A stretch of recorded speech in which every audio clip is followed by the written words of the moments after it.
Love action drama എന്ന super ഹിറ്റിന് ശേഷം നീലാംബരി എഴുതുന്ന മറ്റൊരു മനോഹരമായ കഥ, എട്ടിന്റെ ജാതകം. ചേച്ചി, മുല്ലപ്പൂ വേണോ? മുറിയിലേക്ക് ഓടി വന്ന് കൈക്കുമ്പിലിരുന്ന മുല്ലപ്പൂ മാല കാട്ടി കാർത്തിക കല്യാണിയോട് ചോദിച്ചു. എന്തിനാ മുല്ലപ്പൂ? എനിക്കൊന്നും വേണ്ട. ഭിത്തിയലമാരയിലെ കണ്ണാടിയിൽ നോക്കി സാരിയുടെ പ്ലീറ്റ് ഷോർട്ടിൽ പിൻ ചെയ്യുന്നതിനിടയിൽ തിരിഞ്ഞു നോക്കാതെ കല്യാണി കാർത്തികയ്ക്കുള്ള മറുപടി നൽകി. പെണ്ണാണാൻ വരുമ്പോൾ അല്പം ഒരുക്കൊക്കെ ആകാടി ചേച്ചി. നീ എന്നെ നോക്കിയേ, സൂപ്പർ അല്ലേ? ആഡംബരമൊന്നുമില്ലാത്ത സിമ്പിൾ റെഡ് ഗൗണാണ് കാർത്തികയുടെ വേഷം. പക്ഷേ ഗൗണിനില്ലാത്ത ആഡംബരമൊക്കെ അവളുടെ മുഖത്ത് കാണാനുമുണ്ട്. കല്യാണി ഒരു മെറൂൺ കളർ കോട്ടൺ സാരിയാണ് വേഷം. രണ്ടുപേരെയും പെണ്ണാണാൻ വരികയാണ് അച്ഛൻ അശോകന്റെ പെങ്ങന്മാരുടെ ആൺമക്കൾ. ഓ, എനിക്ക് നിന്നെ പോലെ വേഷം കേട്ട ഒരു താല്പര്യമില്ല. അണിഞ്ഞൊരുങ്ങി നിൽക്കാൻ കല്യാണം നല്ലല്ലോ നടക്കാൻ പോകുന്നത്. പെണ്ണ് കാണൽ തന്നെയല്ലേ, അത് വിനയേട്ടന്റെ മുമ്പിൽ. മുടിയൊന്ന് നിവർത്തിയിട്ടുകൊണ്ട് കല്യാണി പറയുമ്പോൾ കാർത്തികയുടെ മുഖമൊന്ന് ചുളിഞ്ഞു. കാരണം തന്റെ ചേച്ചിയെ പെണ്ണ് കാണാൻ വരുന്ന തങ്ങളുടെ അമ്മായിയുടെ മോൻ വിനയ് ചന്ദ്രൻ തന്റെ കോളേജ് അധ്യാപകൻ കൂടിയാണ്. വിനയ് എന്ന കരിപ്പൻ സാറിന് ഇഷ്ടപ്പെടാത്ത പെൺപിള്ളേര് കോളേജിൽ ചുരുക്കമാണ്. കോളേജിൽ കാർത്തിക അത്യാവശ്യം ഫേമസുമാണ്. ചേച്ചിക്ക് ലഭിച്ച ഭാഗ്യമോർത്ത് കാർത്തികയുടെ ഉള്ളിൽ ഒരു തരി അസൂയ പൊട്ടിമുളക്കാതിരുന്നില്ല. ചേച്ചി പറയുന്ന കേട്ടാ തോന്നില്ലോ വിനയേട്ടനും ചേച്ചിയും പ്രേമത്തിലായിരുന്നു. അറേഞ്ച്ഡ് മാരേജ് തന്നെയല്ലേ? ആ, അല്ലെങ്കിലും ചേച്ചിയെ പോലുള്ള മിണ്ടാപ്പൂച്ചകൾക്ക് വിനയേട്ടനെ പോലുള്ള ഹിറ്റ്ലർ മാധവൻകുട്ടിമാരാ ചേർച്ച. കിട്ടാത്ത മുന്തിരി പൊളിക്കുമെന്ന് പറഞ്ഞ പോലെ ഉള്ളിൽ നിറഞ്ഞു വന്ന അസൂയ കാർത്തിക അവിടെ കൊട്ടിയിട്ടു. അതെ, എനിക്ക് എന്നെ പോലെ അടക്കുവതുക്കുള്ളവനെ തന്നെയാണ് ഇഷ്ടം. അമ്മായിയുടെ മോനായിട്ട് പറയുകയല്ല.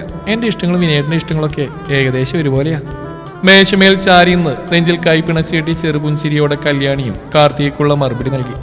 പക്ഷേ കാർത്തികാരാ മോള് എന്തേലും കൂടി പറയാൻ അവിടെ നാവ് ചൊറിഞ്ഞു. എനിക്കെന്തോ അങ്ങനെ തോന്നില്ലടി ചേച്ചി. കോളേജ് ലെക്ചറായ വിനയേട്ടാത്തൊക്കെ പഴഞ്ചനൊന്നുമില്ല. ഞാനിന്നും കാണുന്നല്ലേ.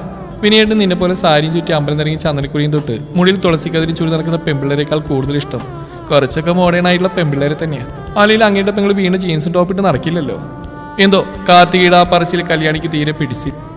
പോ, എന്റെ മുറിയിൽ നിന്ന് ഇറങ്ങിപ്പോന്നി. രാവിലെ തന്നെ മനുഷ്യന്റെ മൂടുകൾ ഇറങ്ങിയാണ് നീ. എനിക്ക് ഇങ്ങനെയൊക്കെ നടന്നാൽ മതി. നിന്നെ പോലെ കുളത്തിലും ചാടി മറ്റിലും കയറി നടക്കുന്ന പെണ്ണിന് ഇപ്പൊ നിന്നെ പെണ്ണാണ് വരുന്ന വാരൂറ്റ ധ്രുവിനെ പൊള്ളമാര് തന്നെയാ ചേർച്ച. കല്യാണി ആ പറഞ്ഞ കാർത്തികക്കും തീരെ പിടിച്ചില്ല. ചേച്ചിയും അനിയത്തിയും പോരുകോഴികളെ പോലെ മുഖത്തോട് മുഖം നോക്കി. ശോഭനാമ്മയുടെ മോൻ വിനയ് ചന്ദ്രൻ എന്ന ചേച്ചിയുടെ വിനയേട്ടൻ പോലെ തന്നെയാ മാധവി അമ്മയുടെ മോൻ ധ്രുവകൃഷ്ണയും. രണ്ടുപേരും ഈ വീട്ടിലുള്ളവർ ഒരുപോലെ തന്നെ കാണുന്നു. പിന്നെ ധ്രുവേട്ടൻ കുറച്ച് സ്മാർട്ടാണെന്നേ ഉള്ളൂ. സ്മാർട്ടല്ല, ഓവർ സ്മാർട്ട്. അതുകൊണ്ട് തന്നെയാ എഞ്ചിനീയറിംഗ് കഴിഞ്ഞിട്ടും ജോലിയും കൂടിയില്ല അവൻ ടൂർ അടിച്ച് നടക്കുന്നത്. കല്യാണം കഴിഞ്ഞ് എൻ്റെ മോളും കൂടെ കുടിക്കാം. അവൻ്റെ കൂടെ ബൈക്ക് ടൂറിന് കണക്കായിപ്പോയി. ജോലിയിൽ ജന്മനാ ധ്രുവേട്ടൻ കോടീശ്വരൻ. കാർത്തികയുടെ മുഖം കൂർപ്പിച്ചുള്ള വർത്താനം കേട്ട് കല്യാണിക്ക് ചിരിയാണ് വന്ന്. കണ്ണാടിയിലേക്ക് നോക്കി നെറ്റിയിൽ കറുത്ത സ്റ്റിക്കർ പൊട്ടൊട്ടിച്ചുകൊണ്ട് അവൾ പറഞ്ഞു. എനിക്ക് കോടികളൊന്നും വേണ്ട. എന്നെ മനസ്സിലാക്കാൻ പറ്റുന്ന ഒരു പാർട്ട്ണർ അത് മതി. വിനയേട്ടൻ അതിന് കഴിയുന്ന എനിക്ക് വിശ്വാസമുണ്ട്. വരട്ടെ, നോക്കാം. അല്ലെങ്കിലും ആരും അധികം പ്രതീക്ഷ വെക്കാത്ത നല്ലത്. കാർത്തികയുടെ മുഖം ബലൂൺ പോലെ വീർത്തു വന്നും ചുണ്ടിലൊളിപ്പിച്ച ചിരിയോടെ കല്യാണി അവളെ കൂർപ്പിച്ചു നോക്കി. അനിയത്തിക്കുട്ടിയെ ഊക്കിവിട്ട സന്തോഷത്തിൽ കല്യാണി വായപൊത്തി ചിരിച്ചു. ഈ പെണ്ണ് അവസാനം കേട്ട് ഏങ്ങിക്കൊണ്ടുള്ള ആ ഹയ്യോ അത് വേറൊന്നും കൊണ്ടല്ല. മുറിയുടെ വാതിൽക്കൽ കട്ടകളുടെ മുകളിൽ ഇരുകൈ ഉയർത്തിപ്പിടിച്ച് തന്നെ നോക്കി ഒരു കള്ളച്ചിരിയോടെ നിൽക്കുന്ന ധ്രുവിനെ കാണേ കല്യാണി ഒന്ന് വിളിച്ചു കാണാൻ നന്നേ പാടുവിട്ടു. ധ്രുവോ, എന്താടാ നീ എപ്പോ വന്നു? വിക്കി വല്ല വിധേനെ അവൾ പറഞ്ഞൊപ്പിക്കുമ്പോൾ തലയൊന്ന് താളത്തിൽ കുലുക്കി കാട്ടി അവനും പറഞ്ഞു. ഞാൻ വന്നിട്ട് 10-27 കൊല്ലായി. കൃത്യമായി പറഞ്ഞ നീ ജനിച്ച ദിവസത്തിന് ഏകദേശം 2 കൊല്ലം മുമ്പ്. പിന്നെ ഇപ്പൊ വന്ന കാര്യമാണ് മോള് ചോദിച്ചെങ്കിലേ എന്നെ നീ വാലുരുത്തരെന്ന് വിളിച്ചില്ലേ? അത് ഞാൻ വെറുതെ പറഞ്ഞാടാ. സത്യം, കാർത്തിക് എന്നെ വെറുതെ ചൊറിയാൻ വന്നപ്പോ ഞാൻ അറിയാതെ പറഞ്ഞു പോയതാ. കല്യാണി പറഞ്ഞുകൊണ്ടിരിക്കുക തന്നെ ചെക്കൻ മുറിക്കുള്ളിലേക്ക് തള്ളിക്കയറി കഴിഞ്ഞിരുന്നു. ഡ്രസ്സിംഗ് ടേബിളിൽ ഇരുന്ന ബോഡി ലോഷൻ അൽപ്പെടുത്ത് കയ്യിൽ തേച്ച് പിടിപ്പിച്ച ശേഷം അവൻ കല്യാണിയുടെ മൂക്കിന് നേരെ കൈ നീട്ടിക്കൊണ്ട് പറഞ്ഞു. ആണോ? ഓക്കെ, അതിരിക്കട്ടെ. എനിക്ക് വാലുരുത്ത കല്യാണിയെ കുറിച്ച് ശരിക്കും കണ്ടായിരുന്നോ? എപ്പോഴാ കണ്ട്? മൂക്കിൽ തട്ടിന്ന് അവന്റെ വലതു കൈയൊന്ന് ആഞ്ഞു മണത്ത ശേഷം സ്വബോധം വീണ്ടെടുത്ത പോലെ തട്ടിത്തെറിപ്പിച്ചുകൊണ്ട് കല്യാണി ഒച്ചയെടുത്തു. മാറിപ്പോടാ, എങ്ങോട്ട് നീ കയറി വരുന്നേ? നിന്റെ മറ്റവള് പിണങ്ങി പോയിട്ടുണ്ട് മുറിയിലേക്ക്.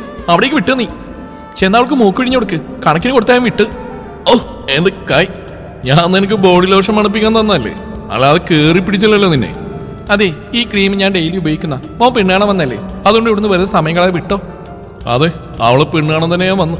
അതുകൊണ്ട് ഞാൻ പൊക്കോളാം. അതുകൊണ്ട് നിന്നെ കാണാൻ കോളേജ് വാതിരപ്പോഴാണ് കെട്ടിയെടുക്കുന്നത്.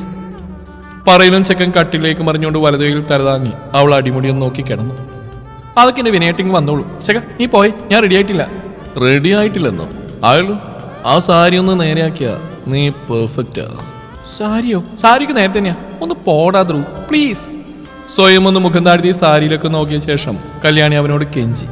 ഹാ, ഞാൻ പറഞ്ഞു നേരാടി, നോക്കി പറഞ്ഞുകൊണ്ട് ചാടി എഴുന്നേറ്റവരിലും അവളുടെ ഇടുപ്പിൽ അല്പം ഇറങ്ങിക്കിടന്ന സാരിയുടെ ഒരു ഭാഗം അവൻ വലിച്ചു പൊക്കി കയ്യിൽ പിടിച്ചിരുന്നു.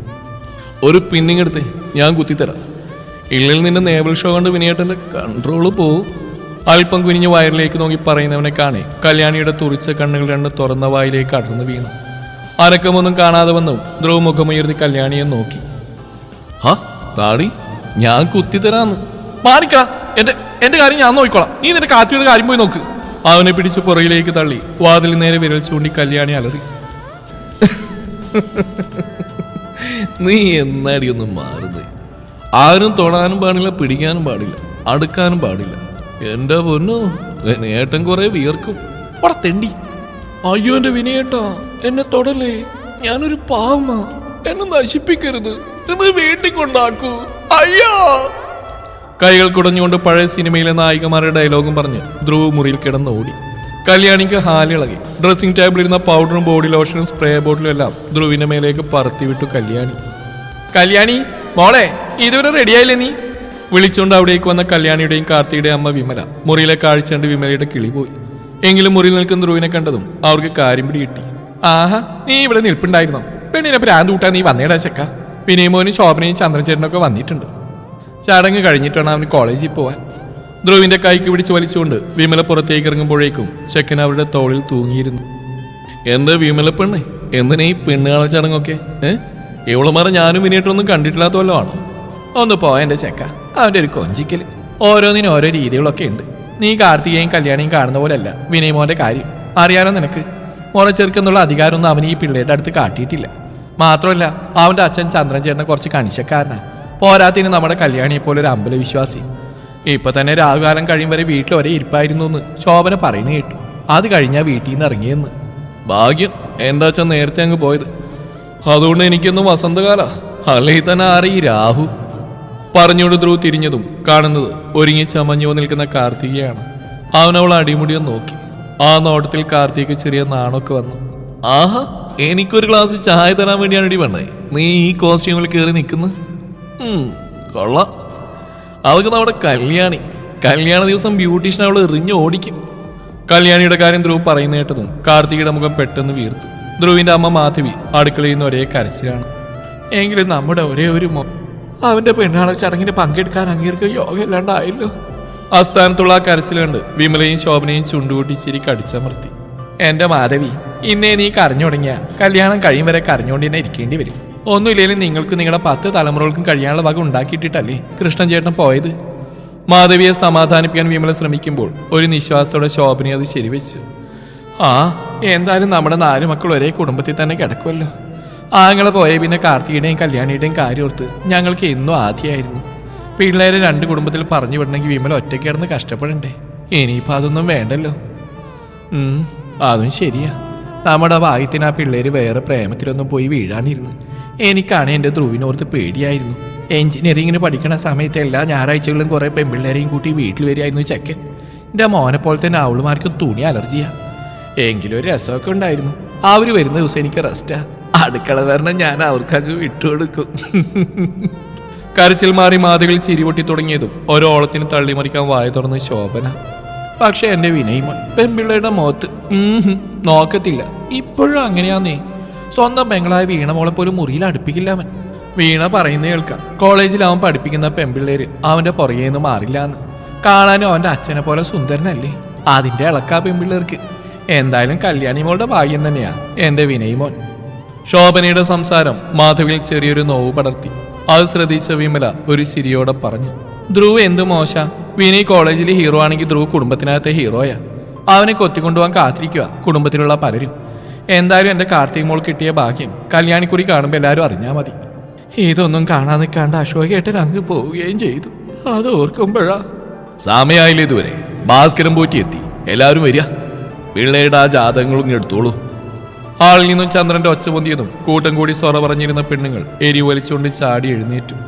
പിന്നീട് ഒരു പെടപ്പായിരുന്നു. ചായയും പലഹാരങ്ങളുമായി ഹാളിലേക്ക് പോയി എല്ലാവരും. ചന്ദ്രനോട് സംസാരിച്ചിരുന്ന വിനയെ ഒന്ന് പാളി നോക്കി കല്യാണി. ഒരു വൈറ്റ് ഷർട്ടും ബ്ലാക്ക് പാൻറ്റുമാണ് വേഷം. വല്ലാത്ത ഗൗരവമാണ് മുഖത്ത്. ഇടയ്ക്കിടെ വാശിലേക്ക് നോക്കുന്നവന്റെ മുഖത്ത് നിഴലിച്ച മടുപ്പ് കാണെ കല്യാണിയുടെ മുഖം ചുളിഞ്ഞു. എങ്കിലും എന്തോ അവൾക്ക് അവനെ ഇഷ്ടമായിരുന്നു. കുട്ടിക്കാലം മുതൽ അറിയുന്ന ആളാണ്. അധികം കാണാനും മിണ്ടാനും അവസരം കിട്ടിയിരുന്നില്ല. എങ്കിൽ പോലും വിവാഹക്കാരും വീട്ടിൽ ചർച്ച ചെയ്തു തുടങ്ങിയ അന്നു മുതൽ കല്യാണിക്ക് വിനയോട് ഒരു പ്രത്യേക താല്പര്യം ഉണ്ടായി തുടങ്ങിയതാണ്. ഇനി വിനയേട്ടൻ തന്നെ ഇഷ്ടാവാതിരിക്കോ? ഒന്നും നോക്കുന്ന കൂടി ഇല്ലല്ലോ. ഇഷ്ടമായി പെണ്ണാൾ ചടങ്ങിന് വരില്ലായിരുന്നല്ലോ. ഓർത്തുകൊണ്ട് ഒരു വേള കല്യാണി ധ്രുവിനെയും നോക്കി. ചായ താടി അവൻ കെഞ്ചും പോലെ ആംഗ്യകാട്ടി പറഞ്ഞു. ആള് രഹസ്യം പോലെ പറഞ്ഞുകൊണ്ട് പല്ലടിച്ചു. അല്ലേ, എന്റെ വിനയനെ ഞാൻ കൊണ്ടുവന്ന ചായ അവന് വേണം പോലും. ചെക്കനെ നോക്കി പേടിപ്പിച്ചുകൊണ്ട് ചായ ട്രേ അവൾ ടീപ്പോയിൽ വെച്ച ശേഷം ഒന്ന് മാറിന്ന് വീണ്ടും വിനയിലേക്ക് മിഴിയുറപ്പിച്ചു. കാർത്തികയുടെ നോട്ടവും ഒരു വേള കല്യാണിയിൽ തറഞ്ഞിരുന്നു. ആരോടും അധികം അടുക്കാത്ത പ്രകൃതക്കാരിയാണ് തന്റെ ചേച്ചി കല്യാണി. തന്നേക്കാൾ 2 വയസ്സ് മൂത്തതാണ്. പഠിക്കുന്ന സമയത്ത് സ്കൂളിൽ ഡാൻസ് ക്ലാസ് വീട്, അല്ലെങ്കിൽ കോളേജ് ഡാൻസ് ക്ലാസ് വീട്, അങ്ങനെയായിരുന്നു. ഇപ്പോൾ ഒരു സ്കൂളിൽ ഡാൻസ് ടീച്ചറാണ്. എങ്കിലും ഇപ്പോഴും സ്വഭാവത്തിന് മാറ്റമൊന്നുമില്ല. ഇതുവരെ ഒരു പ്രേമം പോലും ഉണ്ടായിട്ടില്ലാത്ത തന്റെ ചേച്ചിക്ക് വിനയേട്ടൻ എങ്ങനെ ഇമ്മച്ചിമാ നോക്കി നിൽക്കാൻ കഴിയുന്നുവെങ്കിൽ ഈ ഒരാഴ്ച കൊണ്ട് അവൾ അയാളെ സ്വീകരിക്കാൻ തയ്യാറെടുത്തു എന്നാണ് അതിനർത്ഥം. ആരെയും വകവെക്കാതെ ദിവാൻകോട്ടിൽ മലർന്നിടുന്ന ഫോണിൽ തോണ്ടുന്ന ധ്രുവിനെ കാർത്തികൻ നോക്കി.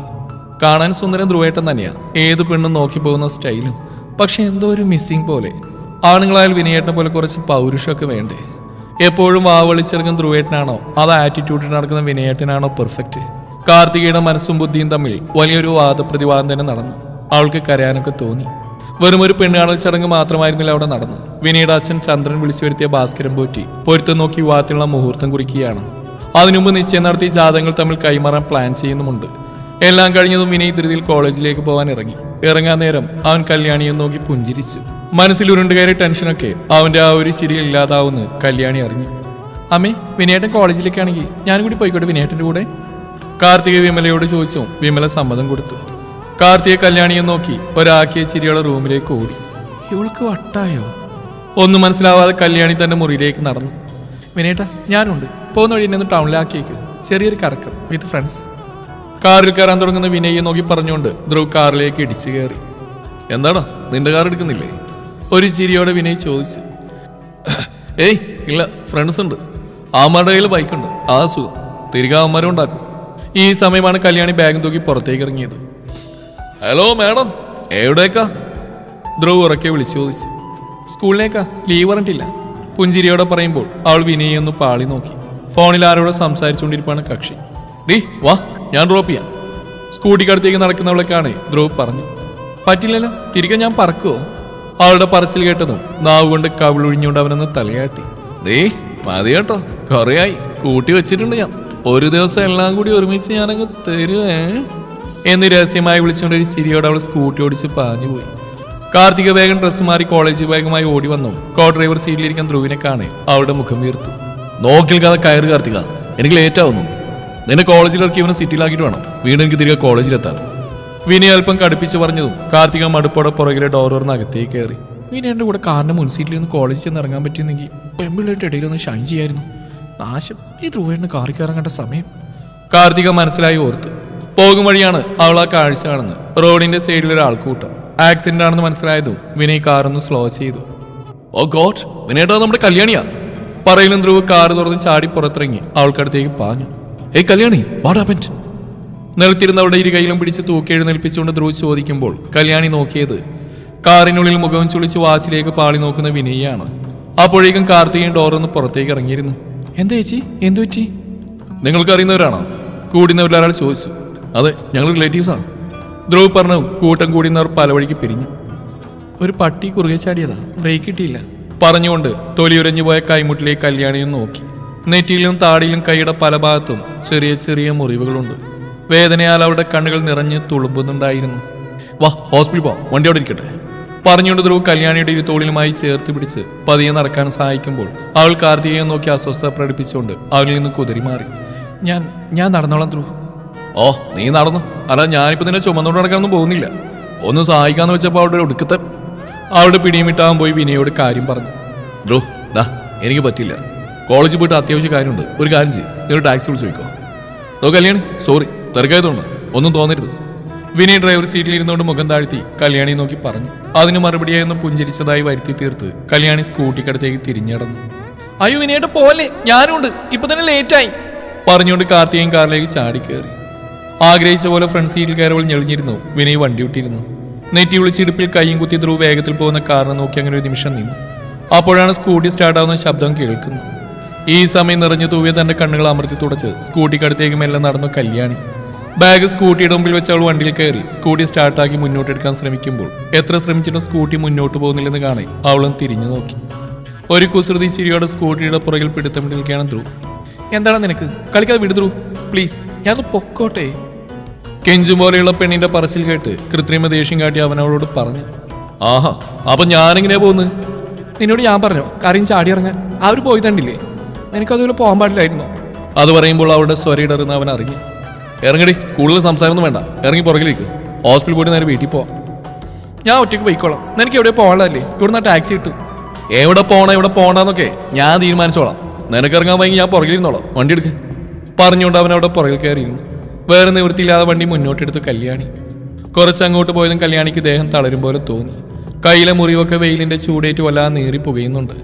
1-2 വട്ടം ഹാൻഡിൽ വെട്ടിച്ചുകൊണ്ട് അവിടെ കയ്യിൽ നിന്ന് സ്കൂട്ടിയുടെ നിയന്ത്രണം പാളുന്നതാണ് ധ്രുവ് എന്ന് കരുതിയിരുന്നു. Kalyani, let me warn you, ഈ പോക്ക് പോയി നമ്മൾ 2 റോഡിൽ കിടക്കും. പറഞ്ഞു കഴിഞ്ഞില്ല. അവളുടെ കയ്യിൽ നിന്ന് വണ്ടി പാളിയ നിമിഷം തന്നെ അവന്റെ ഇരുകൈകൾ അവളെയും ചേർത്ത് ബ്രേക്കിലും ആക്സിലേറ്ററിലും പിടിമുറുക്കി കഴിഞ്ഞിരുന്നു. ഒരു നിമിഷം അവളുടെ തോളിൽ അവന്റെ നെറ്റിമുട്ടിച്ച് കിതച്ചുപോയി. ശേഷം ദേഷ്യത്തോടെ ചാടിയിറങ്ങി അവളുടെ മുന്നിലേക്ക് വന്നു. വല്ലാത്തൊരു തളർച്ചയോടെ കണ്ണുകൾ ഉയർത്തി നോക്കുന്നവളെ കാണെ അവന്റെ നെഞ്ചൊന്നാളി. ഏയ് കല്യാണി, അറിയോ ഓക്കെ പറഞ്ഞുകൊണ്ട് അവൻ അവളെ ചേർത്ത് പിടിച്ചു. എനിക്ക് വെള്ളം വേണടാ. ആ കുടിക്കാം, നീ പതിയെഴുന്നേറ്റേ, നമുക്ക് അങ്ങോട്ട് ഇരിക്കാം. അടുത്തേണ്ട ഒരു കരിക്കട നോക്കിയാണ് അവനത് പറഞ്ഞു. അവളെ താങ്ങി പിടിച്ച് അവൻ അവിടെയുള്ള ഒരു ബെഞ്ചിലേക്ക് ഇരുത്തി. ഒരു കരിക്ക് ചെത്തി വാങ്ങി അവളുടെ അടുത്തേക്ക് പാഞ്ഞവൻ. എന്തേ ദേഹം തളരുന്നുണ്ടോ? നീ വല്ലതും കഴിച്ചിരുന്നു രാവിലെ? ഇന്ന് സ്കൂളിൽ തുള്ളാൻ പോയി നൽകി ആകാശിടിഞ്ഞ് വീഴായിരുന്നോ? ധൃതിയിൽ വണ്ടിയെടുത്ത് ഓടി കണ്ടപ്പോഴെനിക്ക് തോന്നിയതാ പറഞ്ഞുകൊണ്ട് അവൾക്കടുത്തേക്ക് ഇരുന്ന് കരിക്കിനുള്ളിലെ സ്ട്രോ അവളുടെ ചുണ്ടോട് ചേർത്ത് കൊടുത്തു അവൻ. അപ്പോഴും തളർച്ചയോടെ ഇരിക്കുന്നവൾക്ക് ചായാൻ തന്റെ ഷോൾഡർ കൊടുക്കുമ്പോൾ മടിയോടെ നിസ്സഹായ ഭാവത്തിൽ നോക്കിയവളെ അവനും കണ്ണു കുറിപ്പിച്ച് നോക്കിക്കൊണ്ട് നെഞ്ചിലേക്ക് വലിച്ചടുപ്പിച്ചു. നോക്കേണ്ട, ചേർന്നിരുന്ന കരുതി ഗർഭമുണ്ടാവില്ല. അതിന് പ്രോസസ്സ് വേറെ ഒരുപാടുണ്ട്. എടോടി ഉണ്ടക്കണ്ണി. അത് കേട്ട് ആ തളർച്ചയിൽ അവനെ നോക്കി ചുണ്ടുകുറിപ്പിക്കാൻ മറന്നില്ല അവൾ. ഏറെ നേരം റോഡിലൂടെ പോകുന്ന വണ്ടികളുടെ എണ്ണമെടുത്ത ശേഷം അവൾ നോക്കിയായെന്ന് തോന്നിയ നിമിഷം അവൻ പതിയെ അവളോട് പറഞ്ഞു. പുറകെ കയറി പിടിച്ചിരുന്നാൽ നമുക്ക് പോവാം, പേടിക്കണ്ട, ഞാൻ പതിയെ ഓടിച്ചോളാം. ടീഷർട്ടിന്റെ പുറത്ത് ധരിച്ചിരുന്ന ജാക്കറ്റ് ഉരി അവൾക്ക് ധരിക്കാൻ കൊടുക്കുമ്പോൾ പിണങ്ങി നിന്നവളെ നോക്കി പല്ലടിച്ചുണ്ടാവും പറഞ്ഞു. നീ ആയിട്ടിടുന്നോ അതോ ഞാൻ ഇടിയിക്കണോ? വേണ്ട, ഞാൻ തന്നെ ഇട്ടോളാം. സാരി എടുത്തിരുന്നുകൊണ്ട് അവൾക്ക് സ്കൂട്ടിയുടെ ഒരു സൈഡിലിരിക്കാൻ മാത്രമേ കഴിയുമായിരുന്നുള്ളൂ. പിന്നെ ഒരു കാര്യം, വീട്ടിലെത്തിയ നിന്റെ അലമാരയുള്ള നീ ചുറ്റിയടക്കുന്ന 6 മീറ്റർ തുണിയില്ലേ, അതെല്ലാം വാരി വലിച്ചിട്ട് കത്തിക്കും ഞാൻ. ഒന്നും മിണ്ടാതെ നിൽക്കുന്നവളുടെ മുഖത്തേക്ക് മുഖം താഴ്ത്തി നോക്കിയവൻ. എന്തേ പ്രതികരിക്കുന്നില്ലേ? ഓ, വീട്ടിലെത്തിയിട്ട് അലറാൻ പാകത്തിന് എനർജി സേവ് ചെയ്യായിരിക്കും അല്ലേ? അവളെയും കൊണ്ട് വളരെ പതിയെ സ്കൂട്ടി ഓടിച്ചാണ് ഒരു ചെറിയ ക്ലിനിക്കിൽ അവൻ എത്തിയത്. മുറിവ് ഡ്രസ് ചെയ്യുമ്പോൾ വേദനയാൽ ശ്വാസം പിടിച്ചു വെച്ച് വിതുമ്പുന്നവളെ തന്നെ നെഞ്ചോട് ചേർത്ത് കെട്ടി പിടിച്ചു അവൻ. അതൊന്നും ശ്രദ്ധിക്കാതെ അവന്റെ കയ്യിൽ വേദനയാൽ അവൾ നഖങ്ങൾ ആഴ്ത്തി. കയ്യിൽ മുഖത്തില്ലാതെ വേറെ എവിടെയെങ്കിലും മുറിവുണ്ടോ? നേഴ്സ് ചോദിച്ച് അവൾ ധ്രുവിന്റെ മുഖത്തേക്ക് ദയനീയമായി നോക്കി. ഞാൻ ഈ ബില്ലടിച്ച് മെഡിസിനുമായി വരാം. സിസ്റ്റർ അവൾക്ക് വേദനിക്കും, ഒന്ന് ശ്രദ്ധിച്ചോളണം പറഞ്ഞുകൊണ്ട് പെട്ടെന്ന് മുറിവിട്ടിറങ്ങുന്ന ധ്രുവിനൊന്നും നോക്കാൻ കൂടി കഴിയാത്ത വിധം കാഴ്ച മറച്ചുകൊണ്ട് അവളുടെ കണ്ണുകളിൽ കണ്ണുനീര് ഉരുണ്ടുകൂടി. വീട്ടിലെത്തുമ്പോൾ വിമല കരഞ്ഞുകൊണ്ടാണ് കല്യാണി അകത്തേക്ക് കൂട്ടിക്കൊണ്ടുപോയത്. തിരികെ വീട്ടിലേക്ക് പോകുമ്പോൾ കാർ ഡ്രൈവ് ചെയ്യുന്നതിൽ റോഡിൽ വെച്ചുണ്ടായ സംഭവങ്ങൾ ധ്രുവ് മാധവിയോട് പറഞ്ഞു കേൾപ്പിച്ചു. അത് പറയുമ്പോൾ തന്റെ മകന്റെ മുത്തി വിരിയുന്ന ഭാവങ്ങൾ മാധവി നോക്കിയിരുന്നു പോയി. 2 ദിവസം കഴിഞ്ഞ് കല്യാണി കാണാൻ വിനയ് വന്നിരുന്നു. എടോ, ഇപ്പം എങ്ങനെയുണ്ട്? സോറി കേട്ടോ, ആക്ച്വലി എനിക്കന്ന് ഒഴിച്ചുകൂട്ടാൻ പറ്റാത്ത ചില കാര്യങ്ങളുണ്ടായിരുന്നു. പിന്നെ വേറെ ആരുമില്ലല്ലോ. ധ്രുവുള്ള ആശ്വാസത്തിലാണ് ഞാൻ അവിടുന്ന് പോയത്. തനിക്ക് വിഷമമായോ? ഏയ് ഇല്ല, നിങ്ങൾ ആരും തന്നെ ആ സമയം അവിടെ വന്നില്ലായിരുന്നെങ്കിൽ ഞാൻ എന്ത് ചെയ്തേനെ? എൻ്റെ കാര്യം ഞാൻ തന്നെ നോക്കേണ്ടി വരുമായിരുന്നു, അത്ര തന്നെ. അതുകൊണ്ട് അങ്ങനെയൊന്നും ഓർത്ത് വിഷമിക്കേണ്ട വിനയേട്ടാ. പിന്നെ ഞാനൊരു കാര്യം ചോദിച്ചോട്ടെ? എന്താണോ ചോദിക്കുക? വിനയേട്ടനെ ശരിക്കും ഇഷ്ടമായിട്ട് തന്നെയാണോ വിവാഹത്തിന് സമ്മതിച്ച്? 2 ദിവസമായി മനസ്സിനെ കാറിൽ നിന്നുകൊണ്ടിരിക്കുന്ന സംശയം അവളങ്ങ് ചോദിച്ചു. അതെന്ത് ചോദ്യമാണോ? പിന്നെ ഇഷ്ടമാണ്ടാരെങ്കിലും വിവാഹത്തിന് ഇറങ്ങിത്തിരിക്കോ? നോക്കല്യാണി, നിന്നെ വിവാഹം കഴിക്കാൻ സമ്മതമാണെന്ന് അച്ഛൻ ചോദിച്ചതും ഞാൻ സമ്മതം പറഞ്ഞു. പിന്നെ എതിർത്ത് പറയാൻ മാത്രം നീ അത്രയ്ക്ക് മോശമൊന്നുമല്ലല്ലോ അല്ലേ? അവൻ പറഞ്ഞു. അവൾ നാണത്തോടെ ചിരിച്ചു. പെട്ടെന്ന് റൂമിലേക്ക് ബെല്ലും ബ്രേക്കിലാ കയറി വന്ന ധ്രുവ് വിനയെ കാണേ. ഓ സോറി യു കണ്ടിന്യൂ എന്ന് പറഞ്ഞിട്ട് പുറത്തേക്ക് പാഞ്ഞു. ഏയ് ധ്രുവ്, ഞാൻ ഇറങ്ങി, നീ വാ. കേൾക്കാൻ കാത്തിരുന്ന പോലെ ചാടി കുതിച്ചു വന്നവൻ പറന്നുകൊണ്ട് കല്യാണിയുടെ മറുവശത്ത് കട്ടിൽ കയറി കിടന്നു ഒരു ചിരിയോടെ വിനയ് മുറിവിട്ടിറങ്ങി. വിനയ് പോകുന്ന നോക്കി ചിരിയോടെ കിടന്ന കല്യാണി തന്റെ തൊട്ടടുത്ത് വീണ് ഉൾക്കുകയൊന്ന് കണ്ണു കൂർപ്പിച്ച് നോക്കി. ഞാൻ ഇറങ്ങിപ്പോണോ അത് നീ പോകുന്നോ? അവൾ ദേഷ്യത്തോടെ അവനെ നോക്കി ചോദിച്ചു. എന്റെ പെണ്ണെ, ഞാൻ നിന്നെ പിടിച്ചു നിന്നതൊന്നുമില്ല. നീ ഇവിടെ ബോറടിച്ച് കിടപ്പില്ലേ? നമുക്ക് OTT പുതിയ പോലെ പടം കാണാം. നീ എൻ്റെ കയ്യിലോട്ട് കയറി കിടക്ക് പറഞ്ഞുകൊണ്ട് വലുതേ അവൾക്ക് നേരെ നിവർത്തി വെച്ചോ. എടച്ചക്ക ഞാനിവിടെ നടുന്നലി കിടക്കില്ല. എനിക്ക് എഴുന്നേൽക്കാൻ നടക്കാനൊക്കെ പറ്റും. ചെറിയ ചെറിയ മുറിവേ ഉള്ളൂ. എണീറ്റ് പോടാ. ആ നേഴ്സിനോട് ഞാൻ ചോദിച്ചു കേട്ടോ, നിനക്ക് എവിടെ അവർ ലാസ്റ്റ് മരുന്ന് വെച്ച് കെട്ടിത്തന്നെന്ന്. പുള്ളിക്കാരി വള്ളി തട്ടല്ലേ എൻ്റെ കണ്ണി നോക്കി അങ്ങ് പറഞ്ഞു. പുറത്തു പറയാൻ കൊള്ളില്ല അല്ലേ? എണീറ്റ് പോടപ്പാ നീ. കല്യാണി വാതിൽക്കിലേക്ക് വിരൽ ചൂണ്ടി അലറിയതും ചെക്കൻ കുടുകുടാ ചിരിച്ചുകൊണ്ട് പുറത്തേക്ക് പാഞ്ഞു. ഒരാഴ്ച കഴിഞ്ഞിട്ടും ജാതകം കൊടുപ്പ് ചടങ്ങ് വിവാഹ നിശ്ചയം ഒരുമിച്ച് നടത്താൻ തീരുമാനിച്ചു. അതും പെൺവീട്ടിൽ വെച്ച് തന്നെ. പട്ടുവസ്ത്രം ധരിച്ച് അണിഞ്ഞൊരുങ്ങുമ്പോൾ കല്യാണിയിലും കാർത്തികയിലും കാരണമില്ലാത്ത ഒരുപോലെ അസ്വസ്ഥത പ്രകടമായിരുന്നു. ധ്രുവിന്റെ അച്ഛന്റെ സ്ഥാനത്ത് നിന്നും മാധവിയുടെ സഹോദരനായിരുന്നു ചടങ്ങുകൾക്ക് മുന്നിൽ നിന്ന്. അതുപോലെ കല്യാണിയുടെയും കാർത്തികയുടെയും അച്ഛന്റെ സ്ഥാനത്ത് നിന്നത് വിമലയുടെ ആങ്ങളെയും കാരണവരുടെ സ്ഥാനം അലങ്കരിച്ചു. കത്തിച്ചു വെച്ച നിലവിളക്കിന്റെ മുന്നിലിരുന്നു കല്യാണിയുടെ ജാതകം. വിമലയുടെ സഹോദരന്റെ കയ്യിൽ നിന്നും പ്രാർത്ഥനയോടെ ചന്ദ്രൻ ഏറ്റുവാങ്ങി തിരികെ തന്റെ മകൻ വിനയുടെ ജാതകവും കൈമാറി. അതുപോലെ വിമലയുടെ ഇളമകൾ കാർത്തികയുടെ ജാതകം മാധവിയുടെ ആംഗ്ലയും ഏറ്റുവാങ്ങി പകരം ധ്രുവിന്റെ ജാതകവും കൈമാറി. പരസ്പരം മോതിരം കൈമാറാനായി ധ്രുവിന്റെ അടുത്തായി കാർത്തികയും വിനയുടെ അടുത്തായി കല്യാണിയും നിന്നു. പെട്ടെന്നാണ് ചന്ദ്രൻ ഉറക്കെ വിളിച്ചു പറഞ്ഞു, ആരെ ഈ ബുദ്ധിയില്ലായ്മ കാട്ടിയത്? പെൺകുട്ടികളുടെ ജാതകങ്ങൾ തമ്മിൽ മാറിപ്പോയിരിക്കുന്നല്ലോ. എന്റെ കയ്യിൽ കിട്ടിയത് വിമലയുടെ ഇളമകൾ കാർത്തികയുടെ ജാതക. ഒരു ശുഭകാര്യം നടക്കുമ്പോ ഇത്രയ്ക്ക് ശ്രദ്ധയില്ലാതെ പോയത് ആർക്കാ? അയാളുടെ ആക്രോശത്തിൽ എല്ലാവരും ഒരുപോലെ ഞെട്ടി. തനിക്ക് പറ്റിയ പിഴവോർത്ത് വിമല നെഞ്ചിൽ കൈവച്ചുകൊണ്ട് തറഞ്ഞിന്ന് പോയി. കാർത്തിക്കൊന്ന് തുള്ളിച്ചാടിയെ കൊള്ളാമെന്നുണ്ടായിരുന്നു. കല്യാണിക്ക് ഇപ്പോഴും സംഭവിച്ച കാര്യങ്ങൾ വിശ്വസിക്കാൻ കഴിയുമായിരുന്നില്ല. എന്താണ് ഇനി ഉണ്ടാവാൻ പോകുന്നതെന്ന് യാതൊരു ഐഡിയയുമില്ല. അന്നേ ഞങ്ങൾ പറഞ്ഞതാ ജാതക കൈമാറ്റം വിവാഹമൊക്കെ ഒരുമിച്ച് നടത്താന്ന്. അതാവുമ്പോ പെൺപിള്ളേരിങ്ങനെ മാറിപ്പോയില്ലായിരുന്നു. കൂട്ടത്തിലുണ്ടായിരുന്ന ഒരു കാരണവർ പറയുകയാണ്. അതൊക്കെ ശരി തന്നെയാ, എങ്കിലും സാരില്ല. ഇപ്പോഴത്തെ കാലത്ത് ജാതകം അങ്ങോട്ടിക്കൊണ്ട് മാറി നേർത്തി ഒന്നും സംഭവിക്കാനൊന്നും പോകുന്നില്ല. കല്യാണമൊന്നുമല്ലല്ലോ, അങ്ങോട്ട് തിരികെ കൊടുത്ത് മാറ്റി വാങ്ങുക, അത്ര തന്നെ. മറ്റൊരാൾ അയാളുടെ അഭിപ്രായം പറഞ്ഞു. അതൊന്നും ശരിയാവില്ല. നിലവിളക്കിന്റെ മുന്നിൽ ഭഗവാനെ സാക്ഷി നിർത്തി വാങ്ങിയ ജാതകങ്ങൾ തിരിച്ചു കൊടുക്കാനോ? ശിവ നടക്കില്ല. ചിലപ്പോ ദൈവനിയോഗം അങ്ങനെ ആയിരിക്കും. ഇല്ലേലും എവിടെയും നടക്കുന്ന കാര്യമാണോ ഇത്? മോനെ വിനയ്, നിനക്ക് കാർത്തികയെ വിവാഹം കഴിക്കാൻ സമ്മതാണോ? എങ്കിൽ ഈ ചടങ്ങ് അങ്ങനെ തന്നെ അങ്ങ് നടക്കട്ടെ. എന്തായാലും സംഭവിച്ചു പോയില്ലേ? ചന്ദ്രൻ കട്ടായം പറയുന്ന കേട്ടതും മാധവിയും വിമലയും മുഖത്തോട് മുഖം നോക്കി. അവർ ശ്രദ്ധിച്ച് കണ്ണും തുറച്ചു നിൽക്കുന്ന കല്യാണിയാണ്. എനിക്ക് കുഴപ്പമില്ല സാർ, എല്ലാ അച്ഛൻ പറയും പോലെ. എങ്കിലും കാർത്തികയോടൊന്ന് ചോദിക്കണം. എനിക്ക് സമ്മത. സ്വന്തം അമ്മയോടോ ചേച്ചിയോടൊരു വാക്കുപോലും ചോദിക്കാതെ കാർത്തിക വിളിച്ചു പറഞ്ഞു. കാർത്തികേ! വിമല കാർത്തികയുടെ നേരെ ഒച്ചയെടുത്തു. കല്യാണി അപ്പോഴവിടെ തറഞ്ഞു നിൽക്കുകയായിരുന്നു. അവളുടെ നോട്ടം അത്രയും വിനയിലേക്കായിരുന്നു. ഒന്നും ആലോചിക്കാത്ത എൻ്റെ അച്ഛൻ പറഞ്ഞ് സമ്മതിക്കുമ്പോൾ വിനയേട്ടൻ തന്നെ ഒന്ന് നോക്കുകൂടി ചെയ്തില്ലെന്ന് അവൾ ഓർത്തുപോയി. അതെങ്ങനെ ശരിയാവും ചന്ദ്രേട്ട? കല്യാണിക്ക് എൻ്റെ മോൻ ധ്രുവ ഒരിക്കലും ചേരില്ല. നോക്ക്, അവിടെ കണ്ണ് നിറയുന്ന കണ്ടോ? പാവം, ഒരു പെൺകുട്ടിയെ നിർബന്ധിച്ച് വിവാഹം കഴിപ്പിക്കുന്നത് ശരിയല്ല. മാധവി കല്യാണി അമ്മയുടെ അടുത്തേക്ക് പോയി നിന്ന് അവളുടെ സങ്കടം ഉൾക്കൊണ്ടുകൊണ്ട് അവൾക്ക് വേണ്ടി ശബ്ദമുയർത്തി. ആയിക്കോട്ടെ, അല്ലെന്ന് ആരും പറഞ്ഞില്ലല്ലോ. ധ്രുവിനും കല്യാണിക്ക് വിവാഹത്തിന് താല്പര്യം വേണ്ട. എന്തായാലും വിനയമോന് കാർത്തിക വിവാഹം കഴിക്കാൻ സമ്മതം തന്നെയാ. അത്രയും സമയം ഉണ്ടാകുന്ന ശോഭന തന്റെ അഭിപ്രായം പറയുമ്പോൾ അത് മറ്റുള്ളവർക്കാർക്കും അത്ര ദഹിച്ചില്ല. അതെന്ത് ന്യായ?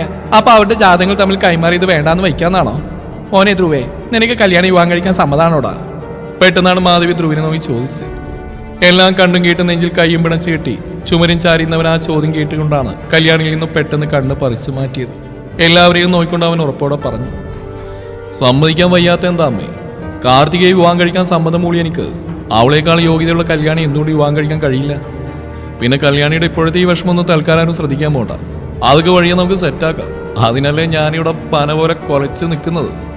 കല്യാണിയെ നോക്കി ധ്രുവ അതുകൂടി പറഞ്ഞു. പെണ്ണ് ചാടിത്തുള്ളി അകത്തേക്ക് പാഞ്ഞു. റൂമിൽ കയറി വാതിൽ ചേർത്തടച്ചുകൊണ്ട് തലയിൽ ചൂടിയിരുന്ന മുല്ലപ്പൂ വലിച്ച് പറിച്ച് നിലത്തേക്ക് എറിഞ്ഞ ശേഷം അവൾ കട്ടിലേക്ക് വീണ് പൊട്ടിക്കരഞ്ഞു. പിന്നെയും വാക്ക് തർക്കങ്ങൾ ഒരുപാടുണ്ടായിരുന്നു. ബന്ധുക്കളൊക്കെ പോയി കഴിഞ്ഞതും കല്യാണിയുടെ മുറിയിൽ ധ്രുവ വാതിലും തള്ളി തുറന്ന് കയറി ചെന്നു. നിന്റെ ആരെങ്കിലും ചത്തോ? കുറെ നേരമല്ലേ കിടന്ന് മോങ്ങുന്നേ? എന്നെ ഇഷ്ടമാണെങ്കിൽ അത് മുഖത്ത് നോക്കി പറയണം. ഇങ്ങനെ കിടന്ന് നിലവിളിക്കാൻ ഞാൻ അത്ര കൊളരുതാത്തനൊന്നല്ല. എടോടി പറഞ്ഞുകൊണ്ട് പതിയെ പോലെ അവൾക്കടുത്തേക്ക് കിടന്ന് അവനും. ഒന്ന് പോകുന്നുണ്ടോ നീ? മോശമായിട്ടല്ല ഞാൻ കരയുന്നു. ഞാൻ നിന്റെ ടൈപ്പല്ല ധ്രുവ്. എനിക്ക് നിന്നെ ആക്സെപ്റ്റ് ചെയ്യാൻ കഴിയില്ല. ഒന്ന് മനസ്സിലാക്ക്. എന്താ കാര്യം? നിന്നെക്കാൾ 2 വയസ്സ് മൂപ്പുണ്ട് എനിക്ക്. പിന്നെ ജോലി. നിന്നെ പോറ്റാൻ എനിക്ക് പണിയെടുക്കേണ്ട ആവശ്യമില്ല. ഇനി ജോലിക്ക് പോയാൽ മതിയാവുന്നുണ്ടെങ്കിൽ നിന്നെ ഞാനൊരു കാര്യം ഓർമ്മപ്പെടുത്താം. എൻ്റെ തന്തയുടെ കമ്പനി ഇപ്പോഴും റണ്ണിങ് ആണ്. ഇന്ന് ഈ നിമിഷം വേണമെങ്കിൽ എനിക്ക് അവിടുത്തെ CEO കസേരയിൽ പോയി ഞെളിഞ്ഞിരിക്കാൻ. ഇതൊന്നുമില്ല. നിന്റെ മനസ്സിൽ വിനയേട്ടനാണ്. ധ്രുവ്, എനിക്ക് ദേഷ്യം വരിക കേട്ടോ. വാക്കിന് വിലയില്ലാത്ത നട്ടില്ലാത്ത ഒരുത്തിനെ ഞാൻ ഓട്ടെ വിട്ടേക്ക്. നീ പറ. ഞാൻ നമ്മുടെ കമ്പനി കസേരയിൽ കയറി ഇരിക്കട്ടെ? നീ ഇരിക്കയോ കമ്പനി ഇടയ്ക്കോ എന്താണെന്ന് ചെയ്തോ. ഞാൻ എന്റെ വിഷമം ഒന്ന് കരഞ്ഞു തീർക്കട്ടെ. ഒന്ന് ഇറങ്ങി പോവോ? ഓ, ഇതുപോലൊരു സാധനം. എടി ചട്ടമ്പി കല്യാണി പൂവത്തിന്റെ കയ്യിൽ നിന്ന് വിമലായിട്ട് രക്ഷപ്പെട്ടു. അത്ര തന്നെ. എഴുന്നേറ്റുന്ന് മുണ്ട് മടക്കി കുത്തി പറയുന്നവനെ തലയിണിൽ നിന്ന് മുഖമുയർത്തി അവൾ തുറച്ചു നോക്കി. എടി പെണ്ണെ, നമുക്കൊരു കൈ നോക്കാടി. എനിക്ക് നീയും കാർത്തിയൊക്കെ ഒരുപോലെയാ. എന്നേരത്തി വിനയേട്ടനെ പോലെ ഞാൻ ഒരിക്കലും മരണം ചാടില്ല. അവസാനം വരെ ഞാൻ സൈലന്റായി നിന്ന്. അതുകൊണ്ട് തന്നെയാ എന്നെ മാത്രമേ വിവാഹം കഴിക്കൂ എന്ന് കാർത്തിക് ഒരു വാക്ക് പറഞ്ഞിരുന്നെങ്കിൽ ഒരു ജാതകത്തിന്റെ പേരിൽ ഞാൻ അവളെ വിട്ടുകൊടുക്കില്ലായിരുന്നു. വാക്ക്. അതിനായി ധ്രുവകൃഷ്ണൻ എപ്പോഴും വില കൽപ്പിക്കുന്നു. എന്തായാലും അവളായിട്ട് തന്നെ പോയ സ്ഥിതിക്ക് ഞാൻ ഇനി എന്തായാലും എൻ്റെ ചട്ടമ്പി കല്യാണിയും കൊണ്ടേ പോകുന്നുള്ളൂ. അപ്പൊ എങ്ങനെയാ, ഒന്ന് ട്രൈ ചെയ്ത് നോക്കിയാലോ? അവന്റെ പറച്ചിൽ കേട്ട് കട്ടിലിൽ നിന്ന് എഴുന്നേറ്റ് ഒന്നും മിണ്ടാതെ അവൾ ചാരിയിരുന്നു. മുണ്ട് താഴ്ത്തിയിട്ടുകൊണ്ട് അവൻ അവളുടെ അടുത്തേക്ക് കയറിയിരുന്നു. നോക്ക്, കല്യാണത്തിന് ഇനി 2 മാസം സമയമുണ്ട്. അത്രയും സമയം നിനക്ക് മതിയൊന്നും എനിക്കറിയില്ല. എങ്കിലും 2 മാസങ്ങളിൽ നിനക്ക് എന്നെ ഇഷ്ടമായില്ലെങ്കിൽ എൻ്റെ മുഖത്ത് നോക്കി അതങ്ങ് പറഞ്ഞേക്കണം. ജാതകം കൈമാറിയെന്നോർത്ത് നീ വെറുതെ വിഷമിക്കൊന്നും വേണ്ട. അതൊക്കെ ഈ രുദ്രേട്ടൻ നോക്കിക്കൊള്ളൂ. ധ്രുവേട്ടന്? ആരുടെ ധ്രുവേട്ടൻ? അത് പൗഡർക്കാ? ഒരു ചിരിയോടെ പറഞ്ഞിട്ട് മുഖം താഴ്ത്തിയതും അവന്റെ ചുടിയിൽ ഒരു പുഞ്ചിരി വിരിഞ്ഞു. പിന്നെ ഒരു കാര്യം പറഞ്ഞേക്കാം, നിനക്ക് വേണ്ടി എൻ്റെ ഒരു സ്വഭാവം ഞാൻ മാറ്റാൻ തയ്യാറല്ല. അതുപോലെ നിന്റെ എല്ലാ കാര്യത്തിലും ഞാൻ ആവശ്യമില്ലാതെ കയറി ഇടപെടും. നിന്നെ കാണാൻ തോന്നുമ്പോൾ ഞാൻ വലിഞ്ഞു കയറി എവിടെയെങ്കിലും വന്ന് നിന്നെ കാണും. ഞാൻ വിളിക്കുന്നിടത്ത് എൻ്റെ കൂടെ നീയും വന്നിരിക്കണം. ഇതൊക്കെ എൻ്റെ സ്വഭാവം. അതൊക്കെ 2 മാസം നീ അനുഭവിച്ചാൽ മതിയാവും. എടോടി. ഈശ്വരാ, എൻ്റെ വിധി. ഒന്ന് പോയി തരാമോ? എനിക്കൊന്ന് കിടക്കണം. കൈകൂപ്പിക്കൊണ്ട് പറയുമ്പോൾ അവളിൽ എവിടെയോ ഒരു തനി നാണം മുളവൊട്ടി. അത് കാണാൻ അടുത്തേക്ക് ചേർന്ന് വന്ന് അവൻ പതിയെ പറഞ്ഞു, ഞാൻ പോയേക്കാം. പക്ഷേ ഇത്രയായ സ്ഥിതിക്ക് ചോദിക്കുന്നുണ്ടെന്ന് തോന്നരുത്. ഒരു ഉമ്മയോ പ്ലീസ്? ഇറങ്ങിപ്പോണം ആശുമേ പറഞ്ഞുകൊണ്ട് ഒരു പിള്ളോ എടുത്ത് അവൻ കട്ടിൽ നിന്ന് ചാടിയിറങ്ങിയതും ചെക്കം മുണ്ടും മടക്കി കുത്തി ഒറ്റ ഓട്ടായിരുന്നു. ഓടുന്നതിനൊരു സ്റ്റെയറിന് മുകളിൽ നിന്ന് കാല് തന്നെ അവൻ താഴേക്ക് വീഴുമ്പോൾ ഉറക്കെ നിലവിളിക്കുന്നുണ്ടായിരുന്നു അവൻ. അമ്മച്ചി, ഇന്നിനി എന്നെ പ്രതീക്ഷിക്കണ്ട. ഞാൻ താഴെ വല്ല പാറക്കുളത്തിലോ ചാടക്കുഴിയിലെ കാണും. അത് കേട്ട് അവൾ വയറ്റിൽ കൈവച്ച് ആർത്തി ചിരിച്ചു. ഒളിഞ്ഞിരുന്ന ചെക്കനെ എഴുതി വിട്ട അസ്ത്രം മനസ്സിന്റെ ഒരു കോളിൽ സ്ഥാനം പിടിച്ചതറിയേ കല്യാണിയുടെ ചുണ്ടിൽ ധ്രുവിനായി ഒരു പുഞ്ചിരി മുട്ടിട്ടിരുന്നു. ആ ഒരു പ്രണയിക്കട്ടെ, നമുക്കിങ്ങ് പോരാം. ബാ ബാ ബാ ബാ.